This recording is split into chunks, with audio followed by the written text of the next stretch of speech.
In the history of how nations die, there is usually the sound of cannon fire, or the marching of boots, or the screaming of shells. But in the 19th century, the greatest empire of the Middle East was dismantled not by soldiers but by accountants. It was conquered not with gunpowder, but with compound interest. This is the story of the first true debt trap in modern history. It is the story of how the Ottoman Empire, a superpower that had terrified Europe for centuries, was slowly suffocated by the banks of London and Paris. It is a cautionary tale that echoes loudly in our modern world because it demonstrates a brutal geopolitical truth, which is that you do not need to invade a country to own it. You simply need to hold its mortgage. To understand how this tragedy unfolded, we must look at the Ottoman Empire in the middle of the 19th century. To the outside observer, it still appeared to be a titan. It stretched from the Balkans in Europe across the mountains of Anatolia down to the holy cities of Mecca and Medina and across the deserts of North Africa. The Sultan in Istanbul ruled over millions of subjects and sat on a throne that commanded the crossroads of the world. But beneath this surface of imperial majesty, the foundation was rotting. The empire was economically sick. While Britain and France were undergoing the Industrial Revolution, building steam engines and factories and railways, the Ottoman economy remained frozen in a medieval agrarian past. It was a land of peasants and craftsmen trying to compete in a world of machines. The treasuries of the Sultan were chronically short of cash. The tax system was archaic and inefficient, relying on corrupt local officials who stole half the revenue before it ever reached the capital. For centuries, the Ottomans had solved their cash flow problems by debasing their currency or confiscating the wealth of rich officials. But in the modern era, these medieval tricks no longer worked. The empire needed capital to survive. It needed to build a modern army to defend itself against the predatory Russian Empire to the north. It needed to build roads and telegraphs. It needed to look and act like a modern European power. For a long time, the sultans had resisted the temptation to borrow money from the West. There was a deep cultural and religious aversion to usury and a political fear of becoming dependent on the Christian powers of Europe. But in 1853, the dam broke. The Russian Empire invaded Ottoman territory, sparking the Crimean War. This was a conflict of massive scale that the Ottomans could not afford to fight alone. Britain and France, terrified of Russian expansion, stepped in to help the Turks. They sent armies and fleets to the Black Sea, but they also sent bankers. The war was costing the Ottoman treasury millions of gold LAS that it did not have.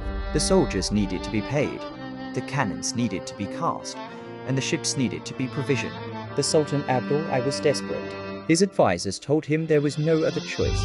To save the empire, he had to break the ancient taboo. He had to take a loan. In 1854, the Ottoman Empire signed its first foreign loan agreement with a syndicate of British and French bankers. It was presented as a lifeline, a gesture of solidarity from allies fighting a common enemy. But in reality, it was the first shackle of the golden handcuffs. Terms of the loan were predatory. The bankers knew the Ottomans were a credit risk, so they demanded a steep price. The issue price was set at 80, which meant that for every 100 of debt the Sultan signed for, he only received £80 in cash. The bank kept the difference as a commission and a risk premium. However, the empire had to pay interest on the full 100. This was the original sin of Ottoman finance. They were borrowing money at an effective interest rate that was punishingly high while receiving far less cash than they owed. But the cash that did arrive in Istanbul felt like a miracle. Suddenly, the army could be paid. The crisis was averted. The Russians were eventually defeated, and the Sultan felt a rush of relief and power. He had discovered a magic trick. He realized that with a simple signature on a piece of paper in London, he could summon fleets of gold to his doorstep. The war ended in 1856, but the borrowing did not. The Sultan and the Ottoman elite had tasted the forbidden fruit of easy credit, and they became addicted instantly. They looked at the shining capitals of London and Paris with their gaslit boulevards and their marble opera houses, and they felt a deep sense of inferiority. They wanted Istanbul to look like a modern European capital. They wanted to prove to the world that they were not the sick man of Europe but a civilized and wealthy power. So they began to spend. But they did not spend the borrowed money on factories or irrigation or education or things that would generate a return on investment. They spent it on prestige. They spent it on the ultimate symbol of imperial vanity, which was the Doma Palace. Sultan Abdul decided that the old Topkapi Palace, the home of his ancestors for 400 years, was too old-fashioned. It was tuition. He wanted a palace that rivaled Versailles. He wanted a palace that would make Queen Victoria jealous. So he ordered the construction of a massive edifice on the shores of the Bosphorus. The Dolmabahce Palace is a building of staggering opulence. It is filled with 14 tons of gold leaf. It contains the largest crystal chandelier in the world, a gift from the British Queen. The staircase is made of baccarat crystal. The carpets are silk. The walls are lined with Italian marble. It is a breathtakingly beautiful building, but it is also a tombstone. It was built entirely with borrowed money. While the peasants of Anatolia were scratching a living from the dry earth, using wooden plows, the Sultan was importing crystal from Bohemia and gold from France to decorate a house he could not afford. The cost of the palace was 5 million Ottoman gold laser, which was the equivalent of a quarter of the entire yearly tax revenue of the empire. To pay for this, the Sultan went back to the bankers in 1855, then again in 1858, then again in 1860. Each time the bankers in London and Paris were happy to lend. They were making a fortune on the commissions and the high interest rates. They knew the empire was struggling, but they assumed that Britain and France would never let the Ottomans fail because they were geographically too important. This is the concept of moral hazard. The bankers took risks because they believed the governments would bail them out. By the 1860s, the Ottoman financial situation had turned into a classic Ponzi scheme. The empire was not generating enough tax revenue to pay the interest on the old loans, so it had to take out new loans just to pay the interest on the previous ones. They were digging a hole to fill a hole. The debt payments began to consume the entire budget. In 1860, the empire was spending perhaps 15% of its income on debt. By 1870, that number had risen to over 50%. Think about the implications of that figure. 50 cents of every dollar collected from a fisherman in Greece or a farmer in Syria was leaving the country instantly to pay a coupon to a bondholder in London. That meant there was no money left for the army, no money for the navy, no money for schools, and no money for infrastructure. The state was being hollowed out from the inside. To keep the system going, the government turned to a group of local financiers known as the Galata bankers. These were mostly Greek and Armenian families who lived in the Galata district of Istanbul. They acted as loan sharks to the government. When the treasury ran dry before the next big European loan came in, the Grand Vizier would go to the Gaudic bankers and borrow money at short-term rates of 18% or 20% or even higher. It was financial suicide. The Sultan at this time was Abdulaziz, who had succeeded his brother. Abdulaziz was a man with a massive ego and a love for military hardware. He didn't just build palaces, he built a navy. He looked at the British Royal Navy and decided he wanted one too. He ordered massive ironclad warships from British shipyards. He bought the latest corrupt cannons from Germany. For a brief moment, the Ottoman Navy was the third largest in the world on paper, but it was a fleet that the empire could not afford to fuel or maintain. The ships sat in the Golden Horn rusting because there was no coal. They were floating piles of debt. The tipping point arrived in 1873. A financial panic started in Vienna and spread across the globe, causing a depression known as the Long Depression. Global capital dried up. The European banks, suffering their own liquidity crisis, stopped lending. The music stopped at the exact same time. Nature turned against the Ottomans. A catastrophic drought struck the heartland of Anatolia in 1873 and 1874. The crops failed, the sheep died. The peasants, who were the tax base of the empire, faced starvation. Famine stalked the land. The tax collectors went into the villages demanding payment and found nothing but dust and corpses. The revenue stream collapsed, but the debt payments remained fixed. In the summer of 1875, the Grand Vizier Mahmud Nadim Pasha looked at the ledgers and realized the game was up. The treasury was empty. There was a massive payment due to the European bondholders in October, and there was simply no cash to pay it. He tried to float a new loan, but the markets were closed. No one would lend a penny to the sick man. The empire faced a choice. It could starve its own people to pay the foreign bankers, or it could stop paying. On October 6, 1875, the Ottoman government issued a decree that shook the financial pillars of Europe. It was known as the Decree of Ramadan. In this document, the government announced that it would cut its debt payments in half. It would pay 50% in cash, and the other 50% in paper IUS that promised a 5% return. In the polite language of diplomacy, this was a moratorium. In the brutal language of finance, it was a default. The Ottoman Empire had gone bankrupt. The reaction in Europe was furious. Millions of middle-class investors in Britain and France had bought Ottoman bonds because they offered high yields. Vices in England and shopkeepers in Paris saw their savings wiped out overnight. The newspapers screamed that the Turks were thieves and swindlers. The diplomatic support that Britain and France had given the Ottomans against Russia evaporated. This financial weakness immediately invited aggression. Seeing that the Sultan was broke and friendless, the Russian Empire saw an opportunity to finish the job they had started in the Crimea. In 1877, Russia declared war. The Russo-Turkish War of 1877 was a disaster for the Ottomans. The Ottoman army fought bravely, but they were unpaid, undersupplied, and demoralized. The Russians marched all the way to the suburbs of Istanbul. They could see the minarets of the Hagia Sophia. The empire was forced to sign a humiliating peace treaty, ceding vast territories in the Balkans and the Caucasus. But the most devastating clause of the peace treaty was financial. The Russians imposed a massive war indemnity.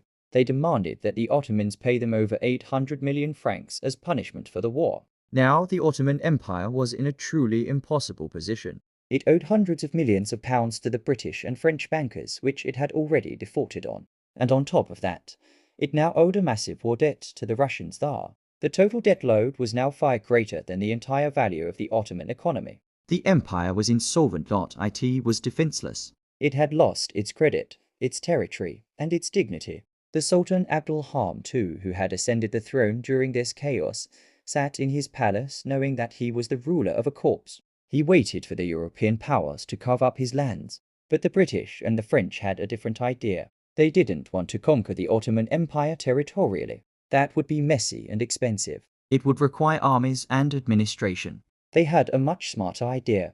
They wanted to conquer it financially.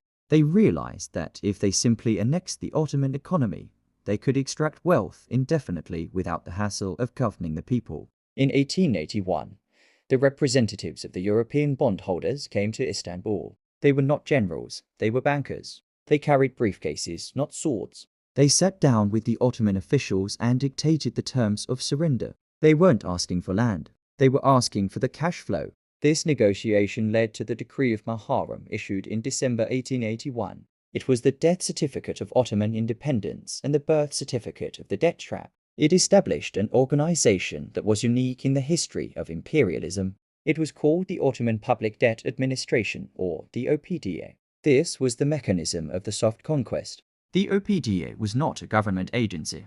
It was a corporation run by a board of directors representing the banks of Britain, France, Germany, Italy, and Austria. It was headquartered in a massive fortress-like building in Istanbul that loomed over the city, a physical symbol of who was really in charge. The decree handed over the empire's most valuable sources of revenue directly to this foreign corporation. The Sultan agreed that he could no longer be trusted to collect taxes, so the OPDA would do it for him. The taxes on silk were handed over to the OPDA. The taxes on salt were handed over to the OPDA. The taxes on fishing, the taxes on spirits, the taxes on tobacco, and the stamp duty on all legal documents were all legally transferred to the control of European bankers. The OPDA built its own bureaucracy. It hired over 5,000 tax collectors. These men wore uniforms, carried weapons, and answered not to the Sultan, but to the board of directors. They fanned out across the empire from the mountains of Macedonia to the coast of Syria. They went into the villages and the markets, and they collected the wealth of the Ottoman people. If a fisherman caught a fish in the Bosphorus, a portion of his profit went to pay a bondholder in London. If a farmer harvested silk cocoons in Bursa, the profit went to a banker in Paris. If a peasant bought a bag of salt for his soup, the tax went to Berlin. It was a state within a state. The OPDA was incredibly efficient. Unlike the corrupt Ottoman bureaucracy, the OPDA was run with modern European accounting standards. They built warehouses. They improved salt mines. They distributed disease-free silkworm eggs to farmers. They actually grew the economy, but they grew it for the benefit of the creditors, not the citizens. Between 1881 and 1914, the OPDA collected roughly one-third of the total revenue of the Ottoman Empire.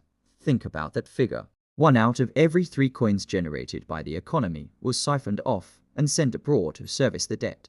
The Ottoman government was left with the scraps. They had to run a massive empire, pay an army, and maintain a court with only 2/3 of their own tax base. This meant that the Ottoman state remained perpetually poor. They couldn't invest in education. They couldn't build their own industries. They couldn't modernize their infrastructure. They were trapped in a cycle of underdevelopment because their surplus capital was being extracted by the debt trap. The Sultan became a puppet in his own house. He reigned, but the OPDA ruled. If he wanted to build a school or a road, he had to ask the bankers if there was any money left over. Usually there wasn't, but the debt trap didn't just extract money, it extracted sovereignty. It became the tool by which the European powers manipulated Ottoman foreign policy. And this opened the door for a new player to enter the game.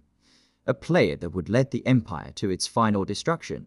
Germany, while Britain and France were content to just squeeze the Ottomans for cash, Germany saw a strategic opportunity. The German Kaiser Wilhelm II visited Istanbul and embraced the Sultan. He told the Ottomans that the British and French were parasites who only wanted to bleed them dry. He claimed that Germany wanted to be a friend. Germany wanted to build them up. The Germans proposed a massive infrastructure project that would change the map of the world, the Berlin-Baghdad Railway. It was a dream of steel connecting the heart of Europe to the oil fields of the Middle East and the Persian Gulf, bypassing the British-controlled Suez Canal. For the Sultan, this was a lifeline. A railway would allow him to move troops to suppress rebellions. It would modernize the economy. It would tie him to a powerful military ally. But who would pay for it? The Ottoman treasury was empty, controlled by the OPDA. The Germans said, "Don't worry, we will lend you the money." So, a new cycle of debt began. Deutsche Bank became the primary financier of the railway. But the Germans were just as predatory as the British. The contracts for the railway were extortionate. They included kilometric guarantees, which meant the Ottoman government had to pay the German companies a guaranteed profit for every mile of track regardless of how much traffic the train carried. And crucially, the contracts gave the German companies the rights to all the oil and minerals found within 20 kilometers of the tracks. The Sultan had swapped the golden handcuffs of the British for the steel chains of the Germans. By 1910, the Ottoman Empire was effectively a German economic colony. German officers trained the army. German engineers ran the trains. German banks held the new debt. The British and French watched this with fury. They saw their influence slipping away. They saw Germany gaining a foothold in the strategic Middle East. The debt of the sick man was no longer just a financial issue. It was a cause of friction that was pushing Europe toward World War I. By 1914, the Ottoman leadership, now dominated by the Young Turk movement, realized they were in a trap. They were desperate to break free. They knew that as long as the debt existed and the OPDA controlled their finances, they were not a free nation. When the war broke out in Europe, the Ottomans made a fatal calculation.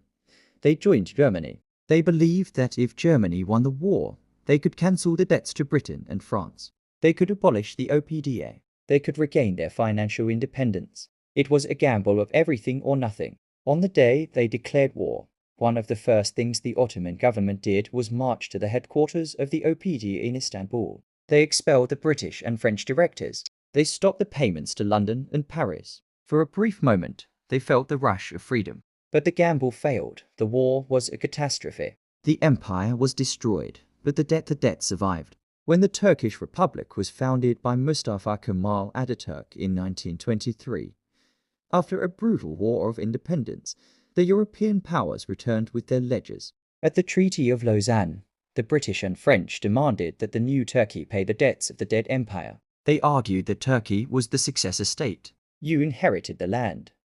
They said, you inherit the mortgage. Ataturk fought hard, but he knew Turkey needed to be part of the global economy. He couldn't start a new nation as a defaulter. So, he agreed to pay. The debt was restructured. The payments were lowered, but the obligation remained. The new Republic of Turkey, poor and devastated by war, spent its first 30 years sending millions of dollars abroad to pay for the reckless spending of the sultanates from the 1850s. The final payment on the Ottoman debt was made on May 25, 1954. It took exactly 100 years to pay off the mistake. The story of the Ottoman debt trap is the ultimate